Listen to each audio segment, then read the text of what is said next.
چوہا پکڑنے والا استاد وائرل، ہر کوئی اس پر ویڈیو کر رہا ہے۔ پاکستان کا سب سے بڑا media network daily Pakistan, اس نے ویڈیو اپلوڈ کر دی۔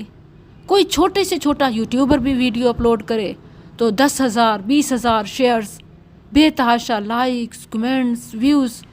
یہ ہے ہمارا میڈیا اور یہ ہیں ہمارے ویورز۔ عوام کی ترجیحات، پسندیدگی، ذوق شوق ذرا چیک کریں، یہ کیا دیکھنا سننا چاہتے ہیں؟ انٹرٹینمنٹ، انجوائمنٹ، فن، مذاق، موج مستی، مذاق کرنا، بننا اور اڑانا۔ نہ خود کبھی سیریس ہوئے نہ کبھی دوسروں کو سیریس لیا، ہر وقت بس یہی لہو و لعب، کھیل تماشا۔ چوہے پکڑنا کوئی عیب نہیں بلکہ متفق علیہ حدیث ہے۔ ام المؤمنین عائشہ رضی اللہ عنہا بیان کرتی ہیں، نبی کریم صلی اللہ علیہ وسلم نے 5 قسم کے جانوروں کو مارنے کا حکم دیا جو سب کے سب موذی ہیں، خواہ وہ حرم میں ہوں یا غیر حرم میں۔ پھر آپ صلی اللہ علیہ وسلم نے ان 5 کے نام بتائے: کوا، چیل، بچھو، چوہا اور کاٹنے والا کتا۔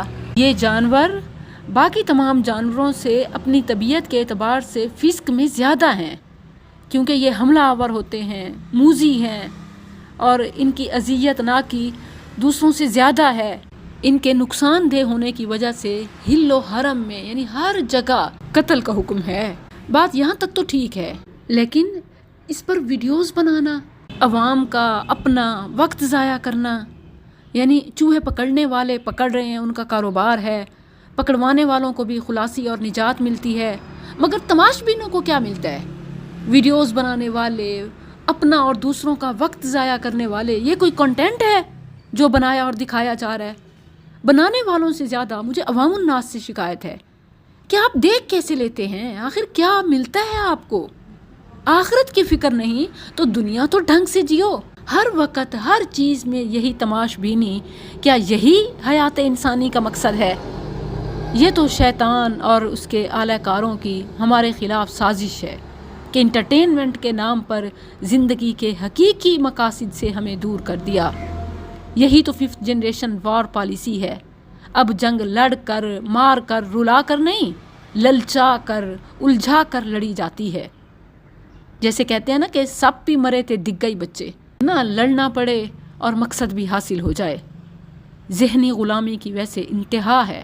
انسان انٹرٹینمنٹ اور انجوائمنٹ، وقتی رال ٹپکانے کے لیے اپنا وقت ضائع کر دے۔ یہ وقت تو اتنا قیمتی ہے کہ اس سے آخرت تک سنواری جا سکتی ہے، دنیا تو دنیا، جنت تک کمائی جا سکتی ہے۔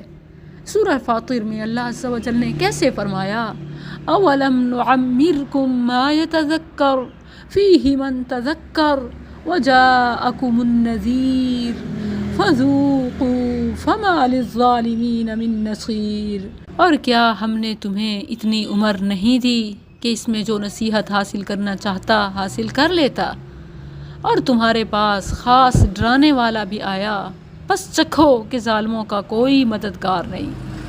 اللہ نے اتنی عمر دی ہے کہ سمجھنا چاہیں، ترقی کرنا چاہیں، نجات پانا چاہیں، کامیاب ہونا چاہیں، کر لیں، ہو جائیں، لیکن نہیں کرنی۔ لیکن یہی ہم نے تماشے دیکھ دیکھ کے زندگی گزارنی ہے۔ سنیں، بخاری کی حدیث ہے، اعذر اللہ نے اس آدمی کا عذر بہانہ ختم کر دیا جس کی موت میں اتنی دیر کی کہ وہ 60 برس ہی کو پہنچ گیا۔ اچھا، یہاں پر یہ 16 ایئرز 60 برس یہ ایک ایوریج ایج کی طرف اشارہ ہے۔ مراد یہ ہے کہ جس کو اللہ تعالیٰ نے بلوغت دی، اپرچونٹی دی، عاقل بالغ کر دیا، تو اس کے لیے اللہ نے حجت تمام کر دی، اس کا کوئی بہانہ نہیں چلے گا۔ اللہ کے لیے یہ چوہے پکڑنے، پکڑوانے اور تماش بینیاں کرنے، فضول یاد دیکھنے میں اپنا وقت نہ گزاریں۔ یہی وقت کچھ پازیٹیوٹی میں، کچھ اچھا کرنے کرانے یا کم از کم اچھا دیکھنے میں لگائیں، تاکہ یہ ہمارے لیے صدقہ جاریہ بنے۔ جزاکم اللہ۔